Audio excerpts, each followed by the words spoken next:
My neighbor became obsessed with me. When I was 19, I moved into a ratchet little apartment by myself. My apartment was upstairs and there was only one other door next to mine, so only one next door neighbor. And it was an older man named Larry. He seemed nice and I felt bad for him. Like, I didn't want to be weird or like rude to him for no reason. Even though he was like a talker, whenever I would like end up being outside at the same time as him, I would give him my attention because I just thought, like, what if this was my dad living by himself and like he was just trying to talk to his neighbor and like have some interaction or whatever. I was kind of a people pleaser too, so you know, sometimes it felt like he was kind of annoying, but I just put up with it. And at the same time, I kind of liked having like the neighborly like community type of thing because I lived by myself too, and I live in a city where you usually don't know your neighbor, so it actually felt nice to like kind of have that neighborly like respect. It even got to the point where sometimes if he was decluttering, he would give me things. He gave me an ottoman, he gave me a few different things like that, and a couple times I cooked too much food and I brought him some food. Whenever the weather was nice out, I liked to have my living room door, like my front door, open and just have like the screen door shut. It would lock and everything, so it felt safe to do that. But the only annoying thing was that sometimes he would come up to the door and be like, "Hey, how you doing?" And I'd be like, "Hey." But I just felt like he was like an annoying old man. Like, I didn't like think of him as like creepy, even though one of my friends would come over, they thought he was creepy. To the point that one time I was having like a little kickback with my friends, and when he came up to the door, he saw that all my friends were over and he was talking to us, and then he went into his house and texted me being like, "Hey, like, can I come over?" And I had to be like, "Oh, it's like my friend's birthday party, like, sorry." Like, we're a bunch of like 19, 20, 21-year-olds, and like he's like an old man. But again, like, I have too much faith in humanity, I guess, and I just thought like he's just like annoying. And sometimes he would tell me like, you know, "I'm an old man and like, you know, I think of you as like, you know, my daughter, like you could be like my daughter or something." He even had like a girlfriend, but he would always tell me like when it was just us, like he would be like, "Oh no, we're not like official or anything." But she would spend the night a lot, and whenever I would see her, I would like say hi, whatever. I forgot to do my concealer. When I lived there, I was like friends with and like on and off dating this guy who was Hawaiian, but from far away. Like, he looked black, I guess. This is relevant. And then I had a good friend who was a black guy as well who would come over. Larry started to be like, "Hey, I saw you had like some black guys over." I told him their names so that he no longer had to refer to them like that, and I corrected him and said like, "Oh, like the one guy is actually Hawaiian." But then in the future he would continue to be like, "Oh, I saw you had those black guys over." And I'm like, why? Like, why does he like even point that out? So I thought that was weird. And then another annoying thing he did was like when I started going on early morning walks, he was like, "Oh my gosh, like let me know next time you're doing that so I can go with." I was so worried that he was gonna like ruin my walks by inviting himself that I would have to like wait and like rush out the door so that he wouldn't like see me leave and invite himself. One day I was having like computer problems and I was getting frustrated, and I was like silently telling myself like, "Fuck," like, and like kind of crying, but I wasn't being loud. But he texted me and he was like, "Are you okay?" And I was like, that's weird, like he heard that. And then he would start to be like, "Hey, like I heard you had like a friend over or whatever last night." And I'd be like, "That friend and I were sitting on my couch talking quietly. Like, how is he hearing this?" Because I don't hear him when he's like just talking in his apartment, but we shared a wall. So if you listened in, then yeah, you could hear stuff. So one day he texts me and he's like, "Hey, I don't want to scare you. I really like you and I would like I want to see if you would be down to be in a relationship." And that like pulled it all together for me to where I was like, okay, now yeah, everything that was kind of creepy is now creepy. Like, he's old. He's like 50 something, like almost 60. And he's broke. Like, we're living in the ghetto. Like, he's broke.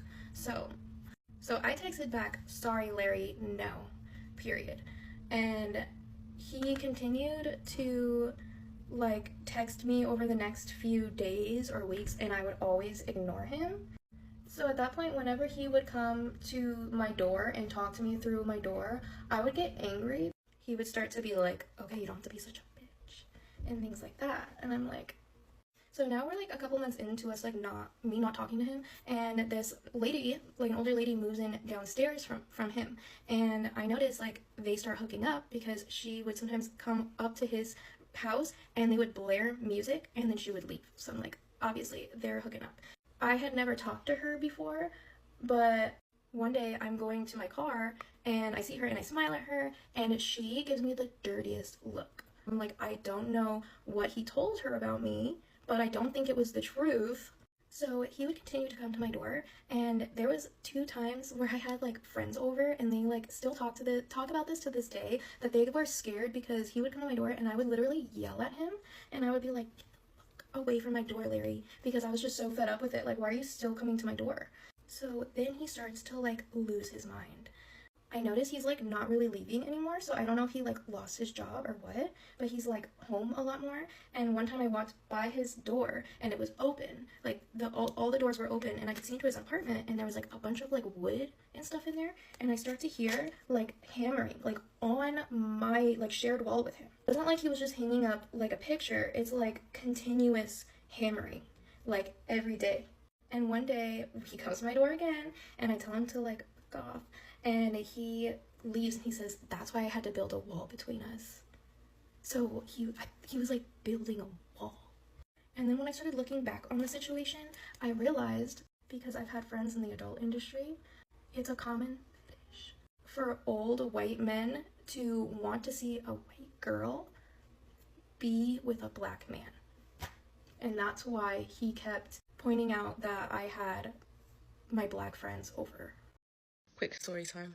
Now, I started to realise that one of my friends was a compulsive liar quite quickly but I wouldn't have put it down to compulsive lying. I put it down to kind of telling fibs here and there. Being around children, especially kind of the stage of going into adulthood, I'd seen a lot of people do this, especially with their family members. Kind of put it to the back of my mind and saw it as fibs until time went on and I started to realise that she was just lying sometimes unprovoked about things that didn't necessarily need lying about. One of the major first telltale signs was drifted apart, and I had been in my first puppy love.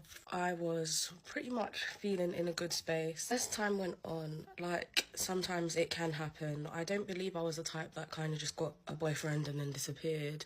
The friendship wasn't given what it was before. It seemed that the issue could have been that, okay, now there's been another person added to the equation and we're not spending as much time as we would normally. So I try to definitely keep that in mind and evenly spend time with both. Bearing in mind, we were young. It ends up going to a point where we kind of don't speak to each other. I, at the time, was moving around a lot for reasons of what he used to do. But it comes to be like the end of summertime. We have mutual friends. I ended up bumping into one other girl who knew us both. When we're talking, she's told me basically along the lines of, "Oh, it's really kind of bad how you and Courtney have fell out." She has told me it's because you thought that your boyfriend fancies her and likes her, so you've basically taken it out on her and now you two are not speaking. Well, my boyfriend fancied her and I didn't want to be around her now. Would never choose a guy over any of my female friends, even Courtney, so it just didn't correlate. And secondly, that never ever came up. We wasn't even around each other for it to be a thing where I thought, oh, like maybe he... And even if it's just not my personality, it just didn't make sense. I'm going to be using my curve case, especially if I'm just doing a soft... Oh God, did I just tuck that? I'm going to be using Chocolate Charm just to contour and shape the face. Anyway, back to the story. I had some of her stuff which obviously needed that I would be going to go to her house to drop it off. I was with the girl that told me this information. Arrived, long story short, she's basically opened the door, seen me with this girl, and I've been like, what are you talking about? Like, why are you saying that we've stopped talking because of this? I'm so out of the loop. Like, what is actually going on? Her reaction now was to basically just ignore anything I was asking, ignore the fact of what I was saying, and basically just take the stuff and close the door in our faces. That's when I was like, okay, this is super weird. It's like nothing's happened. We haven't fell out. There's been no argument.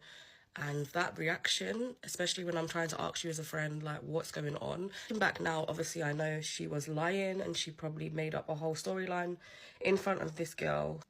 It was just weird to me. So we ended up not speaking. I must say though, when she did do that as well, at the time, I was very much someone that I don't think I actually handled it well. I remember taking really hardcore offense to it because in my mind, I was this friend and me and her had this friendship that I felt like would never go through something like this. So I was actually genuinely hurt. We didn't speak for quite a long time. And when we did get back into contact, it was kind of awkward. As someone that we knew told me something that was quite shocking. There was no proof of it, so I didn't go in believing it straight away. I just presumed and thought, well, if this is the case, let me try and check in on her. She was doing something or she was in a certain way. Probably won't say it on here, so I'm not allowed to. Yeah, he was basically filling me in. I knew this guy to be a gossiper, so I really didn't take it wholeheartedly. I took it lightly, but also I was thinking, why is he going around saying this kind of stuff anyway? Which I did ask him, even though me and her hadn't been in contact for ages. And he was just basically like saying, oh, it's not like a gossiping, it's literally what's happened. I'm just letting you know. So I was like, okay. On a thing where I'm like, okay, there was still some sort of care there because we was ultimately friends first and foremost before this. I actually called her and it's been so long since we've spoke, along the lines of basically checking in to see if she's okay. Like, just to let you know, this has been said by blah blah. I was just giving her the heads up to be like, yeah, he's actually going around saying this. So I don't know. I just thought I'd let you know. We've been on the phone, it's been very frosty anyway and been quite strange. But as soon as I said those words, she's basically just gone off on one and been like, why are you calling me? I don't know why you're calling me. You've called me to tell me this stupid stuff. It's really immature. Accusing me of just not being a good friend. I walked out on her, I left her, I abandoned her. All of these words, and I just couldn't fathom it because that was not my take on it and it's not how and what happened. That reaction, I was like, okay, yeah, I'm gonna leave it. I feel like this is where it should be left. Now I get the part that we haven't spoken, so maybe it might be a bit alarming that you're thinking, okay, you're giving me this news and what was being said was quite drastic, but I thought it would be better for her to know than for me to just either ignore it completely and go on about my life, which I could have easily done, doing it from a good place. Again, I don't know if you disagree or agree. It was more so of a place like, okay, I'll let you know what's going on just in case you don't know. And especially the guy that was doing it, he was known to be a gossiper.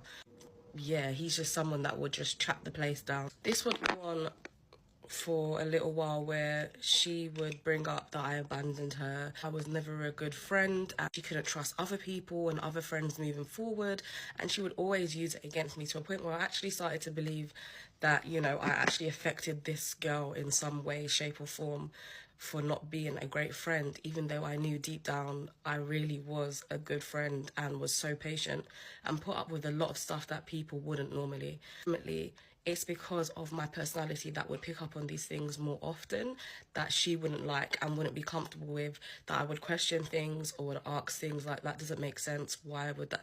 And now obviously looking back, it makes sense.